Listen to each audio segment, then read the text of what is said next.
Bonjour à tous, bienvenue dans cette 44e leçon d'analyse technique. Alors dans celle-ci, on va se focaliser sur un indicateur technique que j'utilise et qui est la moyenne mobile. Alors pour commencer, je vais très rapidement différencier les moyennes mobiles simples, que l'on appelle en anglais SMA pour Simple Moving Average, et les moyennes mobiles exponentielles, que l'on appelle en anglais EMA pour Exponential Moving Average. Une moyenne mobile est au départ un indicateur statistique qui permet de suivre l'évolution moyenne d'un cours de bourse sur n périodes.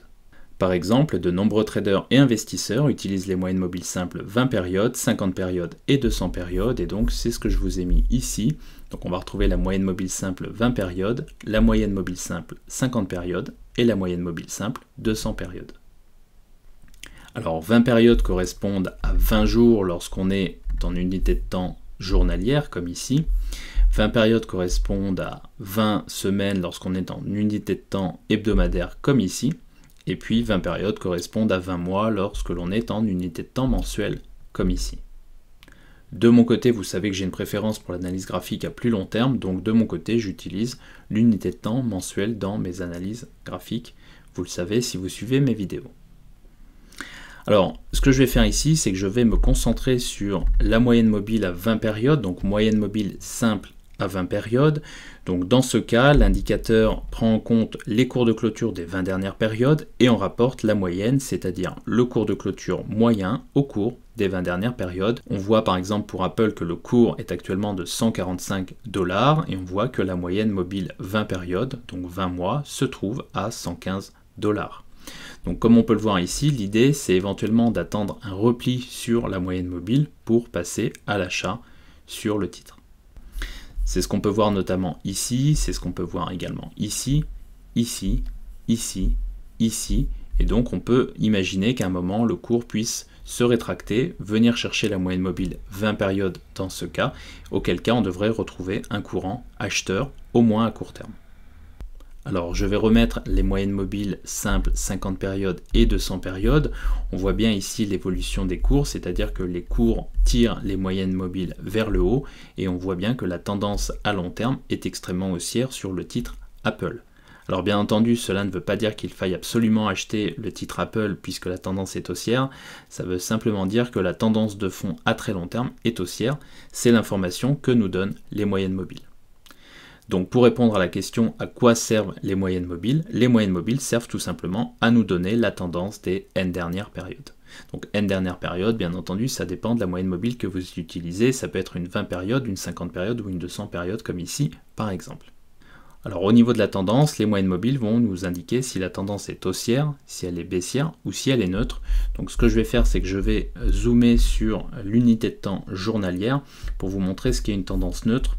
C'est ce qu'on a ici, vous voyez, les moyennes mobiles se contractent et puis deviennent relativement plates. Là, on a une sorte de trading range, donc une sorte de zone de consolidation horizontale dans lequel en fait les cours de bourse oscillent entre deux niveaux bien déterminés.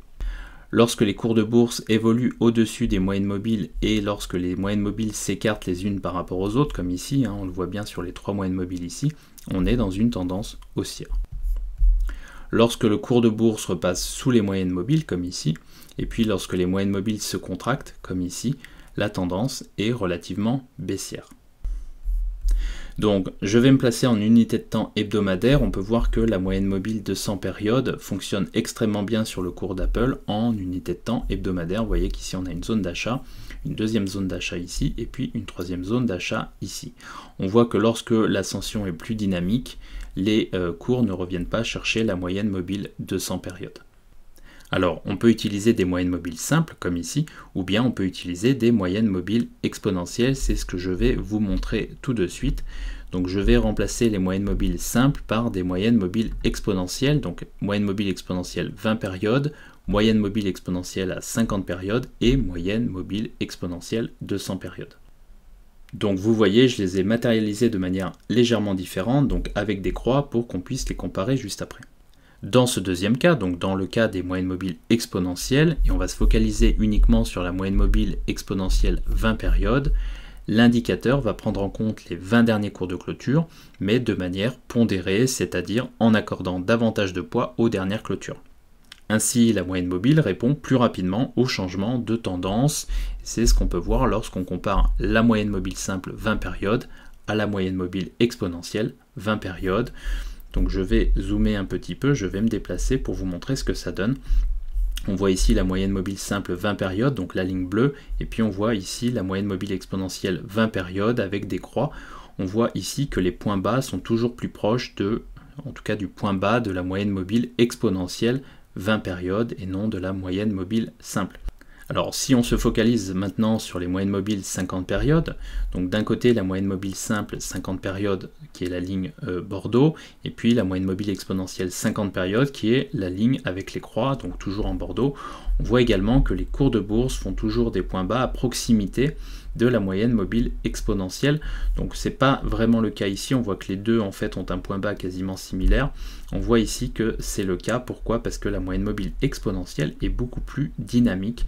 On voit ici que les cours viennent se poser sur la moyenne mobile 50 périodes ici, donc la moyenne mobile exponentielle, et puis on voit que c'est toujours le cas ensuite, c'est-à-dire que la moyenne mobile dynamique, alors qui coïncide parfois avec la moyenne mobile simple, est peut-être plus intéressante à plus long terme. En tout cas, c'est la moyenne mobile que je préfère utiliser de mon côté, de par par sa capacité à répondre à la dynamique d'un cours de bourse.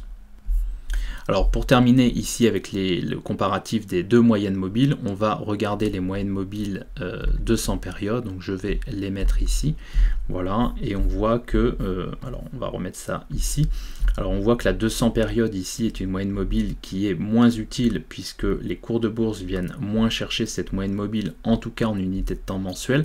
Maintenant quand on regarde en unité de temps hebdomadaire, cette moyenne mobile est extrêmement intéressante. Encore une fois, on voit ici que les cours viennent plutôt chercher la moyenne mobile exponentielle et non la moyenne mobile simple. C'est-à-dire que si on attend que les cours viennent se poser sur la moyenne mobile simple qui est en dessous, il est possible qu'on ne puisse pas rentrer sur le titre sur lequel on souhaite rentrer ici sur Apple. Voilà, donc je continue ici, on voit très bien que la moyenne mobile exponentielle est beaucoup plus dynamique que la moyenne mobile simple. Donc à la question est-il préférable d'utiliser des moyennes mobiles simples ou des moyennes mobiles exponentielles, de mon côté je préfère utiliser des moyennes mobiles exponentielles car celles-ci suivent davantage la dynamique du cours de bourse au cours du temps. Alors une fois que j'ai dit ça, je n'ai pas tout dit, je tiens à insister ici sur le fait que la moyenne mobile n'est pas un indicateur miracle, mais cela reste un indicateur qui nous donne la tendance du cours de bourse du titre considéré. Et éventuellement des zones d'achat ou des zones de vente, c'est ce qu'on va voir juste après. Alors de mon côté, je n'utilise pas ces moyennes mobiles, donc je vais les fermer ici. De mon côté, j'utilise des moyennes mobiles de type Fibonacci, je vais en parler tout de suite. Donc je suis en train de les positionner sur le graphique, comme ceci. Et donc, vous connaissez probablement la suite de Fibonacci qui commence par 0, 1, puis 1, 2, 3, 5, 8, 13, 21, 34, 55, 89, etc. C'est toujours la somme des deux chiffres précédents, donc 0 plus 1 égale 1, 1 plus 1 égale 2, 2 plus 1 égale 3, 3 plus 2 égale 5, 5 plus 3 égale 8, et ainsi de suite. Alors cette suite est liée au nombre d'or que l'on observe notamment dans la nature, dans l'architecture ou encore dans l'art, en particulier dans la peinture et dans la musique. Pour ceux que ça intéresse, je vous invite à faire quelques recherches sur le nombre d'or, vous verrez, c'est passionnant. De mon côté, j'utilise 4 zones de moyenne mobile exponentielle, donc la zone 1 composée des moyennes mobiles exponentielles 5-8 périodes, la zone 2 composée des moyennes mobiles exponentielles 18-21 périodes, la zone 3 composée des moyennes mobiles exponentielles 34-37 périodes, et la zone 4 composée des moyennes mobiles exponentielles 52-55 périodes. Vous remarquerez que dans les zones que j'utilise, on retrouve la suite de Fibonacci avec le 5, le 8, puis le 21, le 34 et le 55 ici. Alors comment j'en suis venu à utiliser la suite de Fibonacci dans mes moyennes mobiles? Tout simplement en faisant des tests et puis en m'appropriant cette approche qui me convient particulièrement bien. C'est-à-dire que de mon côté sur une action donc de type croissance comme ici sur Apple, j'ai tendance à acheter entre les zones rouges et noires ici, donc entre la zone 3 qui est ici et la zone 4 qui est ici. C'est ce qu'on peut voir ici, donc je vais revenir en arrière sur Apple, mais c'est valable pour toutes les valeurs de type Fast Growers. Généralement, j'ai tendance à acheter entre ces zones, ici, éventuellement plus bas, en fonction des fondamentaux. À noter que je n'utilise jamais ces moyennes mobiles sans avoir attentivement analysé les fondamentaux de l'entreprise sous-jacente, c'est-à-dire que je commence avec une analyse fondamentale et puis ensuite je me focalise sur l'analyse technique, ou en tout cas l'analyse graphique, pour déterminer mes zones d'achat, généralement entre les zones rouges et noires ici, donc entre les zones 3 et 4 ici. Donc c'est ce qu'on peut voir ici sur Apple, ça marche extrêmement bien sur les valeurs de type fast growers. Bien entendu, ça marche moins bien le jour où on a un retournement de cycle, mais ça, on peut éventuellement l'anticiper dans les fondamentaux qui commencent à se dégrader. Alors bien entendu, lorsque le cours de bourse est très éloigné des zones 3 et 4, comme ici, un investisseur de long terme n'a pas forcément intérêt à se positionner dans cette zone, sauf si il est un investisseur de type momentum qui cherche à suivre la tendance et à couper très rapidement ses positions. Alors je pense qu'à long terme ce n'est pas forcément la meilleure stratégie, je pense qu'on a plutôt intérêt à accumuler sur des points bas, sur les replis comme ici, donc comme ici, ici, ici et éventuellement ici. Autrement dit, ce que je suis en train de dire, c'est qu'Apple s'achèterait plutôt aujourd'hui dans la zone de 85-100 $, mais certainement pas dans la zone 145-150 $. Donc les moyennes mobiles servent à déterminer la tendance, soit haussière, soit baissière, soit neutre. Et puis une fois qu'on a déterminé la tendance, les moyennes mobiles peuvent nous permettre de déterminer des zones d'achat. Donc des zones d'achat dans une tendance haussière ou des zones de vente dans une tendance baissière. Lorsqu'on est en tendance haussière, on a deux façons de procéder. Soit on achète sur les replis, donc en DCA entre les zones rouges et noires, éventuellement un peu en dessous si on vient mécher en dessous. Et puis on peut également acheter dans la tendance, donc lorsque la tendance est extrêmement dynamique, c'est-à-dire lorsque les cours se retrouvent au-dessus de la zone 1 ici, éventuellement après un croisement à la hausse de la zone 2 en bleu ici. Vous savez que de mon côté, je n'utilise pas de stop loss. Pourquoi? Parce que l'idée est de faire avancer ces positions au fur et à mesure du temps qui passe. Vous voyez bien qu'à chaque fois que je mets un stop loss ici, finalement, je m'empêche de laisser courir la position, alors même que cette position est extrêmement gagnante à très long terme. Alors, vous voyez que je suis repassé ici en fréquence hebdomadaire. Vous voyez qu'ici, on a une belle zone de consolidation. Donc ici, entre 2015 et 2016, globalement, vous voyez qu'une fois qu'on est repassé en tendance baissière, c'est-à-dire que les cours sont passés sous la quatrième zone de moyenne mobile, généralement, ces moyennes mobiles font office de zone de résistance, au moins à court terme. C'est-à-dire qu'on vient rechercher cette zone de résistance, ça fonctionne comme les cordes d'un ring de boxe, et les cours repartent de plus belle à la baisse. C'est la même chose ici, on vient chercher les cordes et puis on rebondit à la baisse.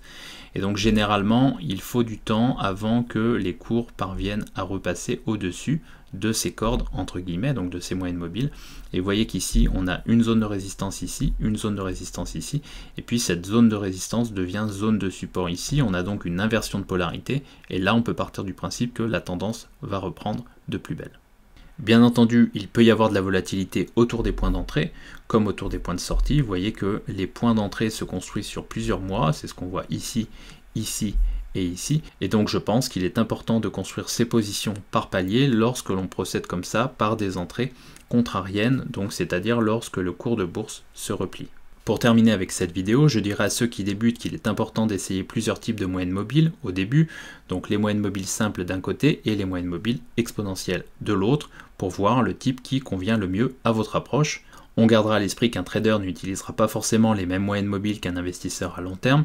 De la même manière, deux investisseurs à long terme n'utiliseront pas forcément les mêmes moyennes mobiles ou les mêmes indicateurs techniques.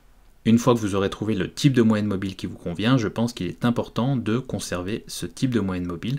Pourquoi? Parce que le cerveau mémorise certaines configurations et donc quand vous allez regarder des graphiques avec vos moyennes mobiles, un certain type de moyenne mobile, le cerveau, ou en tout cas votre cerveau, va s'habituer à voir des configurations, des patterns et qui vont éventuellement vous aider à déterminer des zones d'achat et de vente et également à sizer vos positions, c'est-à-dire à déterminer la taille de vos positions, de vos lignes au cours du temps. Voilà, c'est tout pour cette vidéo. Si celle-ci vous a plu, n'hésitez pas à mettre un pouce bleu et je vous dis à très bientôt pour de nouvelles vidéos. Allez, merci.